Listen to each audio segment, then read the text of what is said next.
অলিওর একটু হেসে বলে, এই আমার মন কেড়ে নিয়েছে। নিজের অজান্তে মন কেড়ে নেওয়ার শাস্তি তো তাকে পেতেই হবে। তাই আমি আজ থেকেও তাকে কেড়ে নেওয়ার চেষ্টায় আছি। আমাকে দেখতে কেমন লাগছে জুলফিকার বন্ধু আমার? একদম রাজা বাদশাহর মতো। আমি তোর বাদশাহ, জিনের জায়গায় বাদশাহ। জুলফিকার মৃদু হাসলো। অলিওর এবার বলে, আমাকে এভাবে হুট করে ডাকছিস কেন, এটা বলবি? আজকে একটা অঘটন ঘটেছে। কিসের? রাশি আজ ঘুঙুর পড়ে নেচেছে, একদম সেই বাইজিদের মতো করেই। ওকে দেখে মুগ্ধ হয়ে দেখছিল জেহের। এখন এটাই আমাদের জন্য সর্বোচ্চ বড় বিপদের রাস্তায় তোমার উচিত ছিল ওকে আটকানো। আমি সব তথ্য জানলেও এটা জানতাম না ওরা নৃত্য করবে। এখন এই নৃত্যের টানে যদি ওর দিকে অন্ধকার কোনো ছায়া এগিয়ে আসে, তাহলে তো পর বিপদ। ওকে, এখন তোমার আরো কাছে ওর কড়া নজর রাখতে হবে। বেশি কাছে আসলে যে সমস্যা, আমি তো তাহলে আমার কার্য হাসিল করতে পারবো না। এই নারী তোমার জীবনে এমন এক নারী যে তুমি কাছে আনতে পারবে না, আবার দূরেও রাখতে পারবে না। দূরে তো রাখতে চাই না। এটা কি ভালোবাসা? যাচ্ছ তো এক ভালোবাসার টানে, ধীরে ধীরে বুঝে যাবে ভালোবাসার আসল মানে। ওর মুখটা ঢেকে রাখছো কেন? যাতে ওকে দেখে তুমি দুর্বল না হও, তাই। এই সুন্দরী তুমি হৃদয় রানী। আমার হৃদয়ে আসার জন্য তাকে ঠিক যেরকম সুন্দরী হতে হবে সেরকম তো আছে, সাথে অন্যের হৃদয়েও জায়গা করে নিতে সে জানে। অলিওর মৃদু হাসলো। জুলফিকার বলে ওঠে, তুমি তো একজন সৎ জিন, যে এই সম্পর্কে খুব ভালো করে জানো। তোমার সেই ভয়ানক শত্রু ওর কোনো ক্ষতি করবে না তো? না, তবে অপবিত্র নারীর দিকে ওর একটু বেশি ঝুঁকি যায়। যেমন মাথায় কাপড় নেই, পরিষ্কার পরিচ্ছন্ন নয়, এমন সে যদিও অজু করে না থাকে। বিশেষ করে সে যখন টয়লেট থেকে বের হবে, তখন অজু করে টয়লেটে যাওয়ার আগে তাকে একটা দোয়া পড়ে যেতে হবে। খারাপ জিন খারাপ ব্যক্তির উপর বেশ নজর রাখে। তোমার হৃদয় রানীকে তুমি যতটুকু পবিত্র রাখবে, সে ততটুকু সুরক্ষিত থাকবে। এগুলো না হয় ওকে দিয়ে করাবো, কিন্তু এরপরেও যদি ওরা কুচক্র চালায়? আমাকে এক গ্লাস জমজমে কূপের পানি দাও। আমি ওকে এখন দোয়া করতে দিচ্ছি। ওটা খেয়ে আল্লাহ রহমতে সে ঠিক থাকবে। জুলফিকার পানি এনে দিল। অলিওর সেই পানিতে দোয়া পড়ে দিল। জুলফিকারের দিকে এগিয়ে দিয়ে বলে, এই পানিটা পান করে দাও ওকে। আর এই পানিটা পান করে দাও ওকে। আর একটা কথা, এই পানি থেকে অর্ধেক পানি খেয়ে এক বোতলে পানি মাঝে ঢেলে দাও। মনে রাখবে, জমজমে কূপের পানি সামান্য পরিমাণ যদি এক জায়গায় পানি জমে ঢেলে দেয়, সেই পানি পবিত্রতা হয়ে যায়। আল্লাহ দেখানো পথ অবলম্বন করে কোনো চক্তর কাজ হবে না। জুলফিকার মাথা নাড়ল। অলিওর এবার বলে, তাহলে যদি আমি আমার হৃদয় রানী আবার যেন অপেক্ষা করছে, আজ আমি নেকা কবির। জুলফিকার অবাকের সাথে বলে, তুমি আজ নিকাহ করবে? এক মানবীকে নিকাহ? মানব জেনে শুনেই রাজি। আমি এই রূপ সেই সাথে গ্রহণ করেছি, তাই তো বললাম স্বাস্থ্যরূপ তাকে আমার কাছে কেড়ে নেওয়া। ঠিক আছে, যাও। অলিওর চলে গেল। জুলফিকার এক বোতল পানির মধ্যে গ্লাসের অর্ধেক পানি ঢেলে দিল। এরপর ফালাকের মুখ থেকে লাল কাপড় সরিয়ে সোফার পেছনে রেখে চোখে মুখে পানি ছেটাতে লাগে। ফালাক পিটপিট চোখে তাকালো। চোখ খুলতেই উঠে বসে, কপালে হাত রেখে মনে করতে থাকে একটু আগের কথা। এই তো একটু আগেই জুলফিকার তাকে এই ঘরে আনলো, এনে দরজাটা জোরে লাগিয়ে দিল, যেন ফালাকের উপরে তার রাগ খুব কঠিনভাবে প্রকাশ করবে। ফালাক হালকা কেঁপে ওঠে, কিন্তু নিজেকে বাঁচানোর জন্য রাস্তাও খুঁজতে থাকে।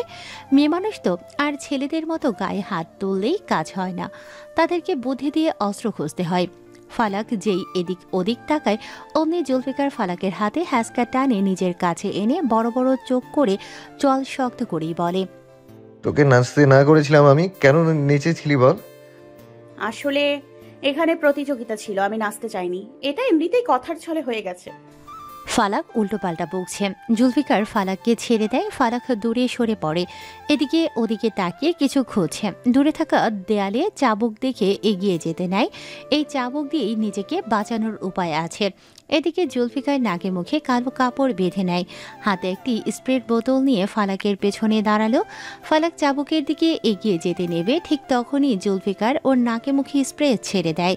ফালাক অজ্ঞান হয়ে যায়। জুলফিকার সে ফালাকের নাকে মুখে স্প্রে ছেড়ে দেয়, এটা ফালাক বুঝতেও পারেনি।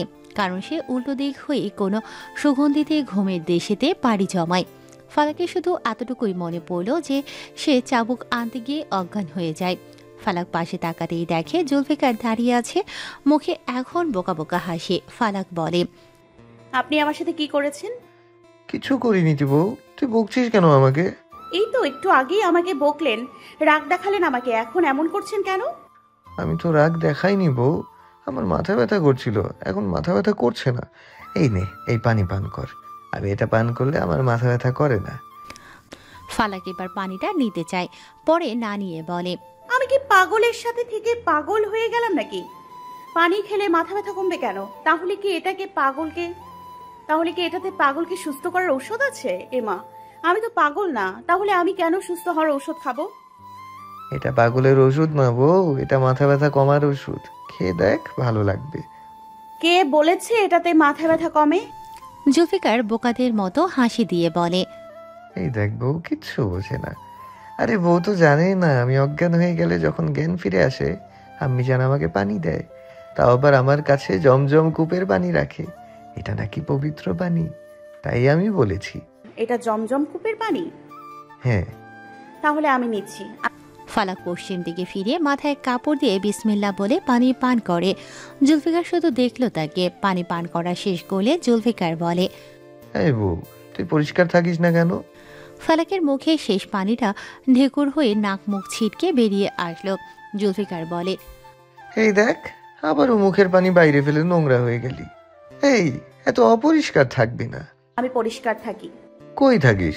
উজু করিস ঠিক মতো? করি তো, নামাজ পড়ার সময়। এখন থেকে সব সময় উজু করবি, রান্না করার পরে, কাজ করার পরে, এমনকি টয়লেট থেকে বের হবার সময়ও উজু করবি। এই বউ দাঁড়া, তুই টয়লেটে যাওয়ার আগে দোয়া পড়িস? টয়লেট যাওয়ার আগে দোয়া আছে নাকি?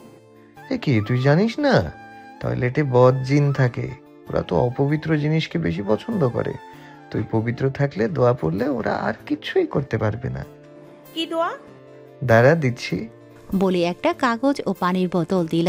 কাগজে লেখা আছে, আল্লাহুম্মা ইন্নী আউযুবিকা মিনাল খুবসি ওয়াল খাবাইশ। এটা দেখে ফালাক বলে, আচ্ছা, এটা পড়ে নিব, কিন্তু আমার কথা হলো আমি অজ্ঞান হলাম কিভাবে? এটা তো তুই সব সময় হয়ে যাস, আমাকে কেন জিজ্ঞাসা করছিস? আপনি কিছু একটা করেছিলেন? তোর মাথা করেছিলাম। আমার মাথা না, আপনি কিছু একটা করেছিলেন, আমি মনে করতে পারছি না। বলেই ফালাক মাথা চেপে ধরে। জুলফিকার যখন দেখে ফালাক গভীর চিন্তায় মগ্ন, তখন দুষ্টু হেসে বলে, বাসর করবি না বউ? ফালাক চকিত নয়নে তাকালো। আবারও এই কথাটা কতগুলো দিন পর বলল জুলফিকার। লজ্জায় পড়ে গেল ফালাক। ফালাক রাগ দেখিয়ে বলে, আপনি একজন লুচ্চা পাগল। বলেই বেরিয়ে আসতে নেয়। কয়েক পা দূরে যেয়ে আবার জুলফিকারের দিকে ফিরে অশ্রু ভেজা কণ্ঠে বিড়বিড় করে বলে, আপনি আমার জীবনের নিষিদ্ধ পুরুষ হয়েও কিনা আমার হৃদয়ে স্থান করেছেন। আমি কি পারবো আপনাকে এই হৃদয় থেকে বিতাড়িত করতে? বলেই পেছন ফিরে আবারও হাঁটতে থাকে ফালাক। জুলফিকার হালকা হাসলেও পেছন দিকে। এটা না করলে ফালাক তাকে নিয়ে পড়ে থাকতো আর সব মনে করার চেষ্টা করত। অথচ এই কথাটার নেশায় পড়েছে ফালাক, তার মাঝে ডুবে গেছে গভীরভাবে। তাই তো এমন কিছু প্রকাশ করলো। ফালাক দরজা খুলতেই দেখলো সামনে জেহের দরজা ভাঙার জন্য হাতুড়ি আর তাহের শাবল নিয়ে এসেছে। পেছন থেকে মিটমিট করে হাসছে মর্জিনা। দুজনের অবস্থা নাজেহাল। অনেকক্ষণ ধরে দরজা ভাঙার চেষ্টা, কিছুটা এগোতে পেরেছে। আরও কিছুক্ষণ ধরে চেষ্টা করলে হয়তো দরজাটা আজ ভেঙেই ফেলতো। ফালাকে হাতে বোতল আর একটি কাগজ নিয়ে বের হতে দেখে তাহের বলে, ভিতরে নিয়ে প্রেমপত্র দিল নাকি আমার পাগলা ভাই? এটা প্রেমপত্র না। মর্জিনা কাগজটা হাতে নিয়ে দেখলো, তারপর বোতল দেখে বলে, এটা তো টয়লেটে যাওয়ার দোয়া, প্রেমপত্র না। আর এটা জমজম কূপের পানি, গিন্নিমা আমাকে দিয়ে পাঠিয়েছিল। তাহের মুখটা আহামকের মতো করে বলে, এতক্ষণ ধরে যে অঘটনের দুশ্চিন্তায় নিয়ে দরজা ভাঙার কাজ চলছিল সেগুলো কিছুই না করে শেষমেশ কিনা টয়লেটে নিয়ে ঘটনা চালিয়েছে। ভিতরে টয়লেট নিয়ে কথা হচ্ছিল। পেছন থেকে বলে তামান্না। তাহির বলে, আমাদের বড় ভাই এক যুবতীকে ঘরে 1 ঘন্টা আটকে রেখে টয়লেটে যাওয়ার দোয়া দিয়ে বের করেছে। এদিকে আমরা কি না কি ভেবেছিলাম। তামান্না আর চিত্রা হো হো করে হেসে দিল। ফালাক লজ্জা পেল যেন। নিচে নেমে সোজা নিজের ঘরে চলে গেল। জেহের একটু স্বস্তির নিঃশ্বাস নিলেও আফসোসও করল। জুলফিকার আবারও ওর পাগলা স্বভাব দেখিয়ে দিল। সে যেটা ভেবেছিল জুলফিকার তাকে উল্টো বুড়ো আঙুল দেখিয়ে দিল। ফালাককে এভাবে যেতে দেখে রুবাইদা ডাকতে নেয় কিন্তু পারে না। এদিকে তামান্না, মর্জিনা আর চিত্রা হাসতে হাসতে নামে। ভ্রুকুসকে রোহিণী জিজ্ঞাসা করে, এভাবে হাসছিস কেন?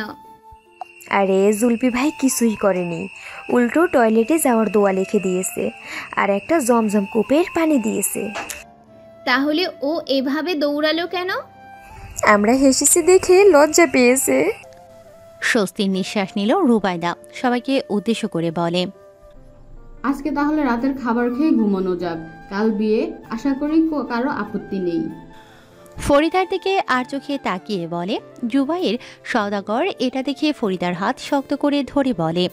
সকালবেলা বাড়ির লোকজনের হই হুল্লোড় যেন নিমিষেই বেড়ে গেল।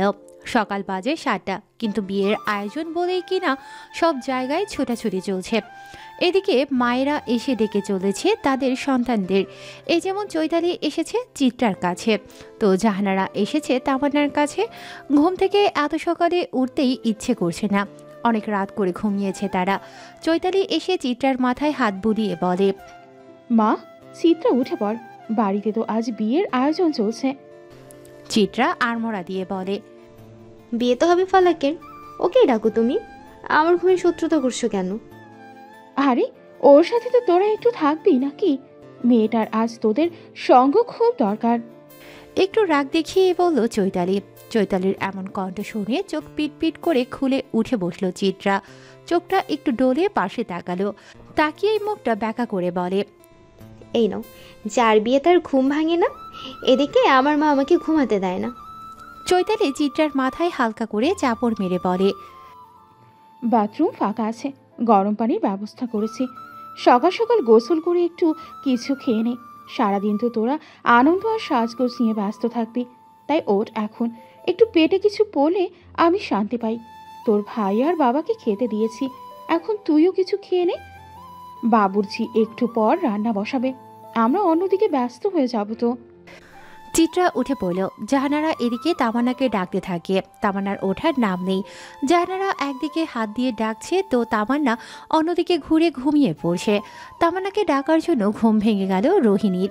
সে উঠেই এদের কাণ্ড দেখছে। জাহানারা রোহিণীকে দেখে মৃদু হাসল। তারপর রোহিণী ব্রাশ আর পেস্ট নিয়ে চলে গেল চিত্রার পাশে। কয়েকটা বালতিতে করে গরম পানির ব্যবস্থা করা হয়েছে। চিত্রা আর রোহিণী একই জায়গায় দাঁড়িয়ে দুজনে দু মগে পানি নিয়ে ব্রাশ করছে। চিত্রা ব্রাশ করতে করতেই বলছে, তামান্না ওঠেনি? না। কেন? রোহিণী থু ফেলে বলে, বেচারি কাল রাতেই অনেক ভয় পেয়েছিল, কতক্ষণ তো কান্নাকাটি করেছিল, ঔষধ খাইয়ে ঘুম পাড়িয়েছি, তাই উঠছে না। আমি এটা বুঝলাম না, জুলফিকার ভাইকে ভয় পাওয়ার কারণ কি? তুমি জানো না জুলফিকার ভাই কত রাগী একজন ব্যক্তি? এখন তো মস্তিষ্ক ঠিক নেই, তাই রাগ যার উপর বেড়ে যায় তাকে ভয়ঙ্কর শাস্তি দেয়। একবার তো তামান্নাকে সারাদিন না খেয়ে থাকা শাস্তি দিয়েছিল, যখন শুনেছিল তামান্না চুরি করে নাচ শিখেছে। বেচারির ওপর সেদিন কেউ দয়া দেখাতে পারেনি, খালামণিও না। এতটা নির্দয় মন আমাদের জুলফিকার ভাইয়ের। এত কঠিন মন তার যে সারাদিন না খেয়ে রাখবে? শুধু কি তাই, আরও আছে ঘটনা। আমাদের তাহের তামান্নার ভাই, ওকে তো চাবুক দিয়ে মেরেছিল অনেক। গ্রামের কোনো এক মেয়েকে উত্ত্যক্ত করেছিল, শাস্তিস্বরূপ চাবুকের 50 আঘাত। এরপর আবার কোনো চিকিৎসাও করতে দেয়নি। এটা ঠিকই আছে। রোহিণী এবার চিত্রার দিকে তাকালো। ভ্রুকুচকে দেখলেও চিত্রাকে। চিত্রা এবার কুলি করে বলে, মেয়েদের উত্ত্যক্ত করলে তাকে তো শাস্তি দিবেই। আর এমনিতেও ওই তাহের নামের ছেলেটিকে আমার কাছে সুবিধার লাগে না, কেমন বাজে নজরে তাকায়। কালকে তো একটু হলেই থাপড়ে গাল লাল করে দিতাম। কেন, কি করেছিল? আমার সাথে অসভ্যতা করতে এসেছিল, কিন্তু পারিনি, ভাইয়া এসে সামলে নেয়। দুজনে হাত মুখ ধুয়ে ভিতরে আসলো। এসেই দেখতে পেল রুবাইদা এসেছে। চিত্রা এসে চৈতালির গলা জড়িয়ে বলে, আগে কিছু খেয়ে নেবো আম্মু, গোসল একটু পরে করব। রুবাইদা মৃদু হেসে বলে, আম্মিজান বলতে শেখাওনি কেন? ওটাই তো আরো বেশি সুন্দর লাগে শুনতে। সওদাগর পরিবারের একটা মিষ্টি সম্পর্ক এভাবেই তো প্রকাশ পায়।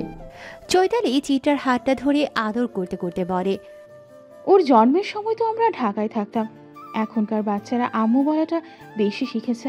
এদিকে আমিও তো তোমাদের বিষয়ে অত জানি না, তাই এমন বলতে শিখেছে মেয়েটা আমার।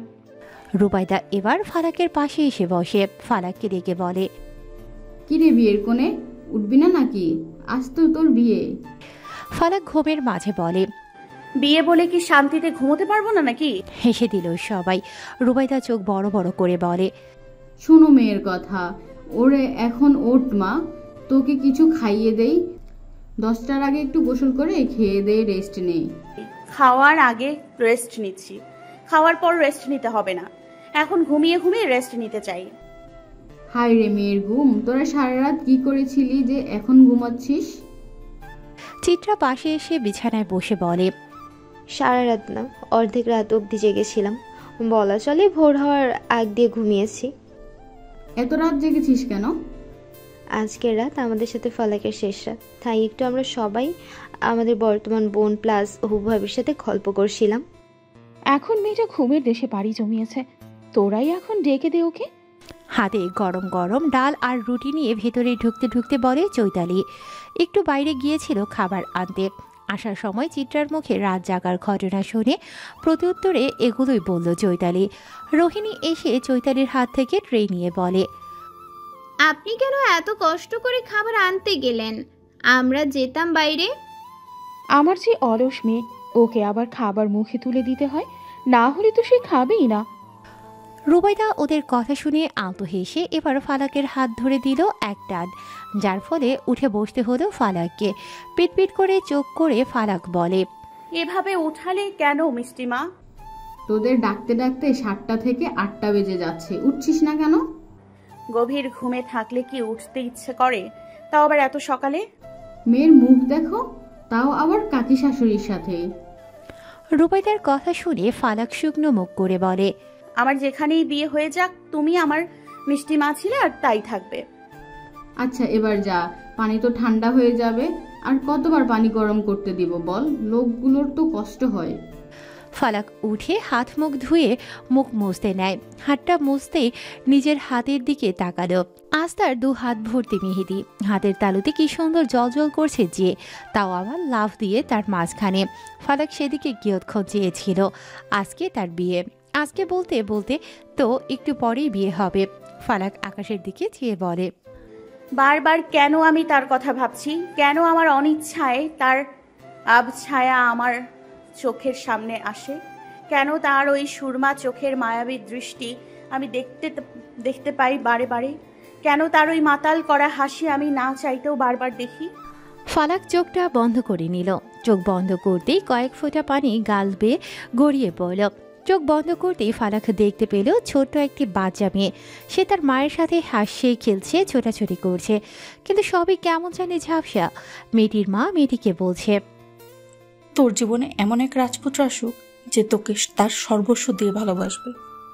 তুই কাঁদলে তার চোখ কেঁপে উঠবে, তুই আঘাত পেলে তার হৃদয় ঝলসে যাবে। সে রাজপুত্রের দরকার নেই কোনো অট্টালিকার, থাকবে তো শুধু আমার রাজকন্যার জন্য ভালোবাসার সাগর। ধীরে ধীরে সবকিছু কেমন যেন ঘোলাটে হয়ে বিলীন হয়ে যাচ্ছে। ফালাক চোখটা মেলে বলে, তুমি কি আমার স্বপ্নে এসেছিলে মা? কোনো উত্তর পেল না ফালাক। পাবেই বা কিভাবে? মা তো নেই তার। এই শূন্যতা যে যার পূরণ হবে না। ফালাক চোখের পানি মুছে বলে, তোমার ইচ্ছা পূরণ হতে চলেছে মা। তোমার রাজকন্যার জীবনে এক রাজপুত্র এসছে, কিন্তু মা এই রাজপুত্রকে তো তোমার মেয়েটা মন থেকে গ্রহণ করতে পারছে না। তুমি ভয় পেও না মা, আমি এই রাজপুত্রের সাথে মানিয়ে চলার আপ্রাণ চেষ্টা করব। যে আমাকে ভালোবাসে না, যার মাঝে আমাকে নিয়ে নেই কোনো ভালোবাসা, তাকে নিয়ে তোমার মেয়ে কোনো ভুল সিদ্ধান্ত নেবে না। আমাকে যে ভালোবাসবে আমি তাকেই বিয়ে করে নিব। জেহের বসে আছে নিজ ঘরে। এই সময় ওর ঘরে ঢুকলো ফরিদা। জেহেরের কাছে এসে বলে, তোর কি ফালাক মেয়েটাকে মানতে আপত্তি হচ্ছে না? কেন আপত্তি হবে আম্মিজান? মেয়েটাকে কাল রাতে আমাদের সবার সামনে দিয়ে জুলফিকার কিভাবে নিয়ে গেল দেখেছিস তো? ভেতরে ওরা কিনা কি করেছে?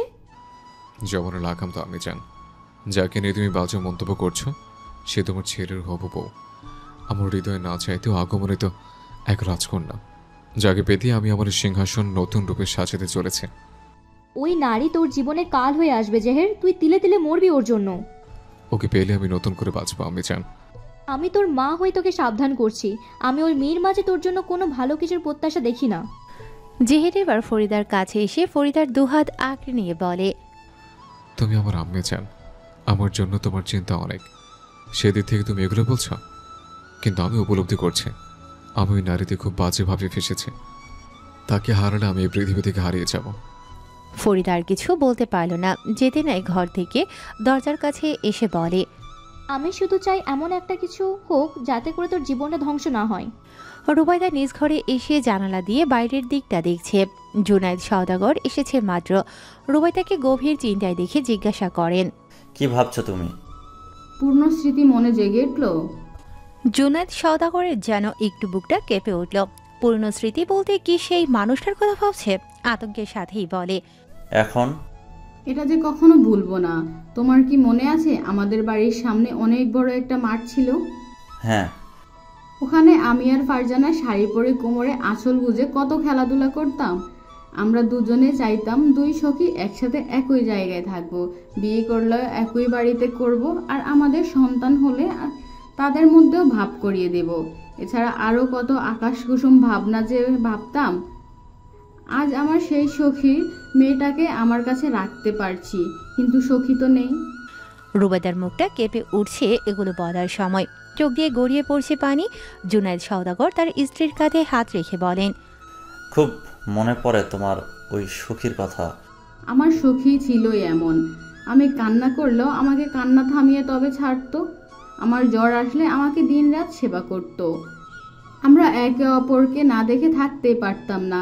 একসাথে বিদ্যালয়ে যাওয়ার কথা, লাপাতে লাপাতে দুজনে সেই মাটির ভাঙা রাস্তায় হাঁটা, দুই পাশে পিতা দিয়ে বেনি করে পোকলা দাঁতে হাসি দেওয়া থেকে ধীরে ধীরে বড় হয়ে আমাদের সম্পর্কের গভীরতা আরও বাড়িয়ে দেওয়া, এগুলো কি বলা যায়?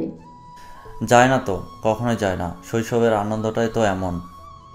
আমাকে একটা জিনিস খুব ভাবায়। কি? ফারজানা কেন আমাকে একটা কথাই বারবার বলতো? কি বলতো? ও বলতো, আমাদের রাশমিনাকে যার সাথে বিয়ে দিবি, বিয়ের আগে ভালো করে দেখবি সে আমার মেয়েটাকে ভালোবাসে কি না। ভালো না বাসলে তার আশেপাশে আমার মেয়েটাকে রাখবি না। ওকে যে মানুষটা ভালোবেসে গ্রহণ করতে চাইবে তার সাথে বিয়েটা দিবি। আমার মেয়েটার কপাল যেন না পুড়ে। ভালোবাসার অভাবে আমি যে বিষ বয়ে বেড়াচ্ছি, এই বিষ যেন আমার মেয়ের জীবনে না আসে। তুই আমার কাছে ওয়াদা কর, ও যেন যার তার হাতে না পড়ে। এমন কারোর সাথে আমার মেয়ের বিয়ে দিবি না যার মনে অন্য নারী আছে। এগুলো ওর মুখে শুনে আমি ওয়াদা করি। জানো, আমি ওকে আরও প্রশ্ন করতাম, ও কেন এগুলো বলে আমাকে? ও কিছুই বলতো না, বলতো কিছু না, বলতো কিছু কথা না জানাই ভালো। তবুও আমার সখীর শেষ ওয়াদা আমি পূরণ করতে চাই। আমি জেহের মধ্যে রাশমিনার প্রতি ফালাকের জন্য চটফট করতে দেখেছি। জুলফিকার তো ওই এক বিষাক্ত নারীর জন্য কুড়ে কুড়ে কষ্ট করছে। তাই আমি চাইলেও আমার মিষ্টিমায়ের ভবিষ্যৎ নষ্ট করতে পারি না। যে ভালোবাসা পেতে গিয়ে আমার সখীর জীবনটা ধ্বংস হয়ে গেল, আমার মিষ্টিমা আজ অনাথ হয়ে গেল, সে ভালোবাসা আমি মিষ্টিমাকে দিতে চাই না। ওকে যে ভালোবাসে ও তার সাথে জীবনটা গুছিয়ে নিবে। জুনায়েদ সওদাগর হয়তো কিছু সান্ত্বনা বাণী দিতেন, কিন্তু তার আগেই চেঁচামেচির শব্দ ভেসে আসলো সবার কানে। দৌড়ে বাইরে আসলো রুবাইদা। দেখতে পেল ফরিদা চিল্লিয়ে বলছে, আমার ছেলের সাথে এমনটা কিভাবে করলো মুখপুরি? আমার ছেলে ওকে বিয়ের স্বপ্ন দেখিয়েছে আর মেয়েটা কিনা পালিয়ে গেল। আসলে এই মেয়ের চরিত্র ভালো না। গ্রামবাসীরা বলা বলি করছে, বউ পালিয়েছে, বউ পালিয়েছে। রুবাইদা হতবাক চাহনি দিয়ে রোহিণীর কাছে গেল। রোহিণী বলে, ফালাককে খুঁজে পাচ্ছি না খালামণি। তোরা কোথায় ছিলি? আমি তো সকালবেলা একবার করে জুলফিকার ভাইয়ের চেক আপ করে নেই, কন্ডিশন কি এটা জানার জন্য। তাই আজকের ওই দিকটায় ব্যস্ত ছিলাম। এদিকে তামান্না কোথায় আমি জানি না, কিন্তু চিত্রা গিয়েছিল চৈতালি আন্টির কাছে। মেকআপের কি যেন লাগবে তার, এসেই দেখে ফালাক নেই। বাকি কথা বলার আগেই চিত্রা বলে, আমি ভেবেছিলাম হয়তো ওয়াশরুমে গেছে, কিন্তু যখন দেরি হতে দেখি সাথে সাথে বেরিয়ে আসি। আর খুঁজতে থাকি না। পেয়ে পুরো বাড়িতেই তল্লাশি করলাম, পেলাম না কোথাও। তামান্না দৌড়ে এসে বলে, এই যে গোলাপ ফুল, কয়েকটা কম হয়ে গেছিল, নিয়ে এসেছি। সবাই চিন্তিত হয়ে দাঁড়িয়ে আছে। তামান্না সবাইকে দেখে বলে, এভাবে এখানে দাঁড়িয়ে আছো কেন তোমরা? তোমাকে বাড়ির বউ লাগবে? গ্রামের এক মহিলার থেকে এমন কথা শুনে তামান্না ভ্রু কুঁচকাল। রুবাইদা এবার উপরের দিকে তাকিয়ে বলে, জেহের কোথায়? রোহিণী বলে, ফালাককে খুঁজতে বেরিয়েছে, তৎক্ষণাৎ সাথে লিমনও বেরিয়েছে। রুবাইদা হাঁপ ছাড়ল। মেয়েটা গেল কোথায়? বিপদ হলো না তো তার? মাথায় অনেক কিছুই আসে যেন।